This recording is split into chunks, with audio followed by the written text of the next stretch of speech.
లోనే ఉన్నాము. మరి ఉప్పల్లో ప్రస్తుతం రాకేష్ రెడ్డి తను హార్ట్ అటాక్ గురవ్వడం జరిగింది కదా! మరి ఇక్కడ అపార్ట్‌మెంట్ వాళ్ళే ఉన్నారు. అడిగి తెలుసుకుందాం అసలు ఏం జరిగింది అని. రాకేష్ రెడ్డి గారు హార్ట్ అటాక్‌తో మృతి చెందారు అని తెలుస్తుంది కదా సార్! మీరు ఈ అపార్ట్‌మెంట్‌లోనే ఉంటారా సార్? అవునండి. ఇక్కడే ఉంటాను. అంటే ఏంటి ఇష్యూ ఏం జరిగింది sir?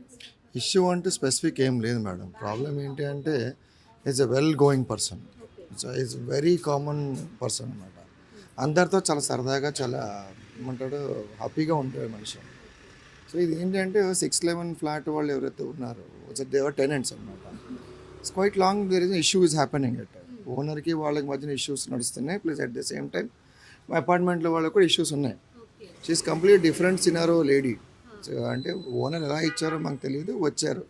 We try to intervene between them but they couldn't get it అనమాట. సో ఆయన ఏంటంటే షీ కెప్ట్ మనసులో అది పెట్టేసుకొని ఏదో చిన్న గొడవ అయింది ఇక్కడ. So she provoked him and ఈ ఆల్సో స్టార్ట్ అంటే ఇద్దరి మధ్యన వాగ్విధానం జరిగింది.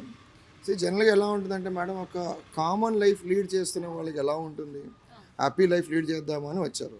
సో ఆ బాబు ఒక 6 ఏళ్ళ బాబు, 12 ఏళ్ళ పాప. సో ఏమైపోయింది, ఏమైతే ఎప్పుడైతే కేసు అని అని చెప్పి బెదిరించి అవన్నీ చెప్పి స్టేషన్ చుట్టూ తిరిగి స్టేషన్ దగ్గరికి వెళ్ళి తిప్పి నీ మీద ఎఫ్ఐఆర్ ఉంది, నువ్వు ఆధార్ కార్డు పట్టరండి, స్టేషన్లో కూడా మీరు ఆధార్ కార్డు పట్టరండి, మీరు ఫోటో పట్టరండి, స్టేషన్ బిల్ అప్లై చేయండి అని ఇవన్నీ ఆయన్ని పాపం ఒక విధంగా భయపెట్టించేశారు ఆయన్ని. ఆయన మెంటల్గా చాలా డిస్టర్బ్ అయిపోయాడు. సో ఆయనకి ఏంటంటే బీపీ అవుతుంది, but at the same time is in controlled manner. It's very కంట్రోల్డ్గానే ఉంటాడు, అందరితో సరదాగానే ఉంటాడు.